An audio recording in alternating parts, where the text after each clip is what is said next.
Hi friends, ഇന്ന് നമ്മൾ നോക്കുന്ന ഒരു വിഷയം എന്ന് പറയുന്നത് team harmony, magic of team harmony.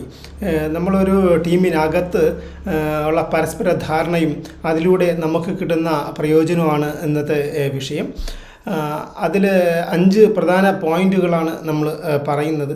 നമ്മളൊരു ടീം ഉണ്ടാക്കുമ്പോൾ അതിലുള്ള മെമ്പേഴ്സ്, അതിലുള്ള വ്യക്തികൾ തമ്മിൽ ഒരു പരസ്പര ധാരണ ഉണ്ടാവുകയും മാനസികമായി ഒരു ഐക്യം ഉണ്ടാവുകയും ചെയ്തു കഴിഞ്ഞാൽ ആ ടീമിനെ കൊണ്ട് ഉദ്ദേശിക്കുന്ന നേട്ടം നമുക്ക് വളരെ ഉയർന്ന നിലയിൽ ഉണ്ടാക്കാനായിട്ട് സാധിക്കും. അതിനെയാണ് ടീം ഹാർമണി എന്ന് പറയുന്നത്. വ്യക്തികൾ തമ്മിലുള്ള മാനസികമായ ഐക്യവും ഒത്തൊരുമിച്ചുള്ള പ്രവർത്തനവുമാണ് നമ്മുടെ ആ ഒരു ടീമിൻ്റെ ശക്തിയെ നിർണ്ണയിക്കുന്നത്. അപ്പോൾ ടീം ഹാർമണി എന്ന് പറയുന്നത്, അല്ലെങ്കിൽ സംഘ സമന്വയം എന്ന് പറയുന്നത്, മാനസികമായ ഐക്യം എന്ന് പറയുന്നത് വളരെ വലിയ പ്രയോജനം കിട്ടുന്ന ഒന്നാണ്. അപ്പോൾ അതുകൊണ്ടാണ് ഈ ഒരു പർട്ടിക്കുലർ വിഷയം നമ്മൾ ഇന്ന് ചർച്ച ചെയ്യുന്നത്. ഇതിൽ ആദ്യം നമുക്ക് ഈ ടീം ഹാർമണി എന്ന് പറഞ്ഞു കഴിഞ്ഞാൽ എന്താണ് എന്ന് നമ്മൾ നോക്കാം. അതിനൊരു നിർവചനമാണ് നമ്മളിവിടെ നോക്കുന്നത്. ഒന്ന്, അതിൻ്റെ മെമ്പേഴ്സ് തമ്മിൽ പരസ്പരം ഐക്യമുണ്ടായിരിക്കണം. പരസ്പരം പോരടിക്കുന്ന ഒരു കൂട്ടം ആൾക്കാർക്ക് ഒരിക്കലും ഒരു ടീമായിട്ട് ഫോം ചെയ്യാൻ പറ്റില്ല. അത് മാത്രമല്ല, ഉള്ളു തുറന്നുള്ള ആശയവിനിമയം അവർ തമ്മിൽ ഉണ്ടാകണം. അപ്പോൾ നല്ല രീതിയിൽ ആശയവിനിമയം നടത്തുമ്പോൾ അവർക്ക് അവരുടെ തെറ്റിദ്ധാരണകൾ മാറ്റാനും അവർക്ക് പുതിയ പുതിയ ആശയങ്ങൾ പരസ്പരം എക്സ്ചേഞ്ച് ചെയ്തുകൊണ്ട് വളരെ ഉയർന്ന വളർച്ച ഉണ്ടാക്കാനായിട്ട് സാധിക്കും. മൂന്നാമത്തെ, ഒരു പരസ്പര ധാരണ വേണം. ഒരാൾ ഒന്ന് ചെയ്യുമ്പോൾ മറ്റൊരാൾ അതിനെ സപ്പോർട്ട് ചെയ്യുകയും ഒരു പരസ്പര ധാരണ ഉണ്ടാവുകയും വേണം. അപ്പം നമ്മൾ ഐക്യത്തിൻ്റെ കാര്യം പറയുമ്പോൾ സഹകരണം ഉണ്ടാവണം, ഒരുമിച്ച് പ്രവർത്തിക്കാനുള്ള മനസ്സുണ്ടാവണം, പൊതുവായ ഒരു ലക്ഷ്യബോധത്തിലേക്ക് ഒരുമിച്ച് നടക്കാനായിട്ടുള്ള താല്പര്യമുണ്ടാവണം, പരസ്പരം സ്വാധീനിക്കുകയും പരസ്പരം പിന്തുണയ്ക്കുകയും ചെയ്യണം. അപ്പോൾ ഇത്തരം കാര്യങ്ങളെല്ലാം ചേരുമ്പോഴാണ് നമ്മൾ ഐക്യം എന്ന് പറയുന്നത്. പരസ്പര ധാരണ എന്ന് പറയുമ്പോൾ ഒരു പൊരുത്തക്കേടുകൾ കുറവായിരിക്കണം. അവർ തമ്മിലുള്ള കോൺഫ്ലിക്റ്റുകൾ കുറഞ്ഞ് ഇരുന്ന് കഴിഞ്ഞാൽ വളരെ വലിയ നേട്ടമാണ് ഉണ്ടാവുക. അപ്പോൾ ഇതാണ് നമ്മളുടെ എന്താണ് ഈ ടീം ഹാർമണി എന്ന് പറഞ്ഞാൽ നമ്മൾ ഉദ്ദേശിക്കുന്ന കാര്യം എന്ന് പറഞ്ഞാൽ ഐക്യമാണ്. പരസ്പരം വ്യക്തികൾ തമ്മിൽ ഈ ടീമിനകത്ത്, ഒരു ഗ്രൂപ്പിനകത്ത് അവർ പരസ്പരം ഐക്യത്തോടെ പ്രവർത്തിക്കണം. അപ്പോൾ ഈ ഒരു ടീം ഹാർമണി അല്ലെങ്കിൽ പരസ്പര ധാരണയുടെ പ്രാധാന്യം എന്താണ്? നമ്മുടെ വിജയത്തിൻ്റെ അടിസ്ഥാന ശിലയാണ് നമ്മളുടെ പരസ്പരമുള്ള സഹകരണവും പ്രവർത്തനവും. നമ്മൾ വിജയത്തിൻ്റെ അടിസ്ഥാന ശില എന്ന് പറയുമ്പോൾ ശ്രദ്ധേയമായ ഉയർന്ന ഫലങ്ങൾ, വലിയ ഫലങ്ങൾ നമുക്ക് നേടാനായിട്ട് അത് സഹായിക്കും. പിന്നെ ഉള്ളത്, പുതിയ ആശയങ്ങൾ കണ്ടെത്താൻ സാധിക്കും. പുതിയ ആശയങ്ങൾ എപ്പോഴും നമ്മളെ വളർച്ചയിലേക്ക് നയിക്കും. അതുമാത്രമല്ല, വളരെ നല്ല മാനസിക പൊരുത്തത്തോടു കൂടി പ്രവർത്തിക്കുന്ന ടീം അംഗങ്ങൾക്ക് സുരക്ഷിത ബോധവും മനോവീര്യവും കൂടുതലായിരിക്കും. അപ്പോൾ ഇതൊക്കെയാണ് നമ്മളൊരു ടീം, നല്ല ഒരു ഉറച്ച ഒരു ടീം ഉണ്ടെങ്കിലുള്ള പ്രയോജനം. നമുക്ക് പ്രയോജനങ്ങൾ എന്തൊക്കെയാണെന്ന് നോക്കാം. നമുക്കിങ്ങനെ ചെയ്യുന്ന ഉൽപ്പാദനക്ഷമത വർദ്ധിക്കും. നമുക്ക് ഒരുപാട് ഉൽപ്പന്നം വളരെ ഉയർന്ന നിലയിലുണ്ടാകും. ലാഭം, ഇപ്പോൾ കമ്പനിയാണെങ്കിൽ ലാഭം വർദ്ധിക്കും. പബ്ലിക് ഓർഗനൈസേഷൻ ആണെങ്കിൽ ജനങ്ങൾക്കുണ്ടാകുന്ന നേട്ടങ്ങൾ വർദ്ധിക്കും. പ്രശ്നങ്ങൾ, പരസ്പരം ഉണ്ടാകുന്ന പ്രശ്നങ്ങളും സമൂഹത്തിലുണ്ടാകുന്ന പ്രശ്നങ്ങളും നല്ല രീതിയിൽ പരിഹരിക്കാൻ സാധിക്കും.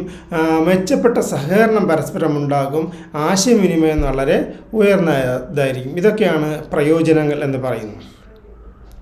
പിന്നെയുള്ളത്, ഇതിൻ്റെ ഘടകങ്ങൾ എന്തൊക്കെയാണെന്ന് നോക്കാം. നമുക്ക് നല്ല രീതിയിലുള്ള ഒരു സിങ്ക്രണൈസ്ഡ് ആയിട്ടുള്ള ഒരു ഗ്രൂപ്പ് ഉണ്ടാക്കണമെന്നുണ്ടെങ്കിൽ ആദ്യം നല്ലൊരു നേതൃത്വം ഉണ്ടാവണം. നേതൃത്വത്തിന് കീഴിൽ മാത്രമേ നല്ലൊരു ഗ്രൂപ്പ് ഉണ്ടാവുകയുള്ളൂ.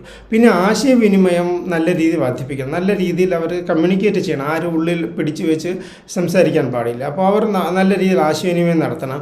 പിന്നെയുള്ള നല്ലൊരു സംസ്കാരം ഉണ്ടാവണം. സംസ്കാരം എന്ന് പറഞ്ഞാൽ പരസ്പര ബഹുമാനത്തിൻ്റെ സംസ്കാരം, വിശ്വാസത്തിൻ്റെ സംസ്കാരം, ആശ്രയം, പരസ്പരം ആശ്രയിക്കണം, പരസ്പരം പ്രചോദിപ്പിക്കണം. ഇങ്ങനെയൊക്കെയുള്ള കാര്യങ്ങൾ ഉൾക്കൊള്ളുന്ന ഒരു സംസ്കാരം ആ ഒരു ഗ്രൂപ്പിനകത്ത് ഉണ്ടാകണം. പിന്നെ ഉള്ളത് തർക്കപരിഹാരം. എപ്പോഴും 2 വ്യക്തികളുണ്ടെങ്കിൽ അവർ തമ്മിലൊരു തർക്കം ഉണ്ടാകാനുള്ള സാധ്യതയുണ്ട്. അത് വളരെ മാനുഷികമായി പരിഗണിച്ച് പെട്ടെന്ന് തന്നെ അത് പരിഹരിക്കാനായിട്ടുള്ള ഒരു മനസ്സും ഉണ്ടാവണം. അപ്പോൾ ഇത്രയാണ് നമ്മൾ അതിൻ്റെ ഘടകങ്ങൾ എന്ന് പറയുന്നത്. അപ്പം ലാസ്റ്റ് പോയിന്റ് എന്ന് പറയുന്നത് എന്തൊക്കെ തന്ത്രങ്ങളാണ് നമ്മൾ നല്ലൊരു ടീമിനെ ഉണ്ടാക്കുന്നതിന് വേണ്ടി, നല്ല ഒരു ഹാർമോണിയസ് ടീമിനെ ഉണ്ടാക്കുന്നതിന് വേണ്ടി എന്തൊക്കെ തന്ത്രങ്ങൾ നമുക്ക് സ്വീകരിക്കാം. ഒന്ന് നേരത്തെ പറഞ്ഞത് തന്നെയാണ്, നല്ലൊരു സംസ്കാരം നമ്മൾ വളർത്തിയെടുക്കണം. സംസ്കാരം എന്ന് പറയുമ്പോൾ പരസ്പര ബഹുമാനത്തിൻ്റെ ഒരു സംസ്കാരമുണ്ട്. പരസ്പരം ബഹുമാനിക്കണം, അനാദരവ് പരസ്പരം കാണിക്കാൻ പാടില്ല. അങ്ങനെയാണെങ്കിൽ ഒരു ടീം നിലനിൽക്കില്ല. പിന്നെ പരസ്പരമുള്ള നേട്ടങ്ങളെ അഭിനന്ദിക്കണം. അവർ പരസ്പരം ഉണ്ടാകുന്ന നേട്ടങ്ങളെ പരസ്പരം അഭിനന്ദിക്കാനുള്ള ഒരു സംസ്കാരം ഉണ്ടാവണം. പിന്നെ ഉള്ളത് ശാക്തീകരണം. ഇവിടെയും ആശയവിനിമയത്തിൻ്റെ പ്രാധാന്യം വളരെ വലുതാണ്.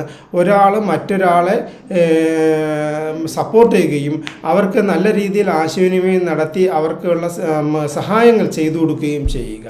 പിന്നെ ഉള്ളത് ആഴ്ചയിലൊരിക്കലെങ്കിലും ഒരു ടീം ബോണ്ടിങ്ങിൻ്റെ ഫലമായി 1 മണിക്കൂർ എല്ലാവരും ഒത്തുകൂടി പരസ്പരം പ്രവർത്തിക്കുകയും അതൊരു ഒത്തുചേരൽ, ഒരു ആത്മബന്ധം ഉണ്ടാക്കുകയും ചെയ്യും.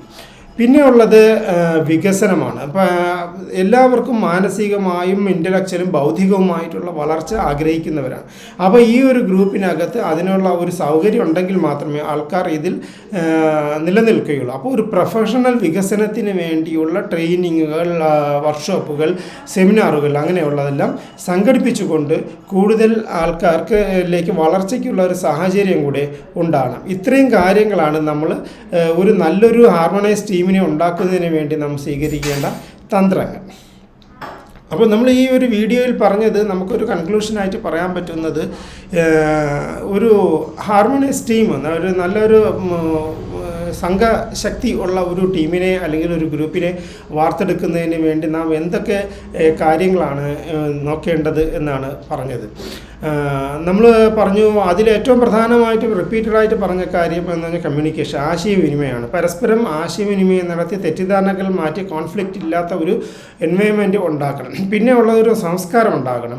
ആരെയും വിമർശിച്ചുകൊണ്ട് ജീവിക്കാൻ ശ്രമിക്കാതെ പരസ്പരം സപ്പോർട്ട് ചെയ്യുകയും പരസ്പരം സഹകരിക്കുകയും ഒരാളുടെ നേട്ടത്തെ അതിനെ അപ്രിഷ്യേറ്റ് ചെയ്യുകയും ചെയ്യാനുള്ള ഒരു മനസ്സുള്ള ഒരു സാഹചര്യമാണ് ഉണ്ടാവേണ്ടത്. അപ്പോൾ ഇത്രയാണ് ഇന്നത്തെ വീഡിയോയിൽ ഉള്ളത്. Thank you for watching. See you in the next lesson.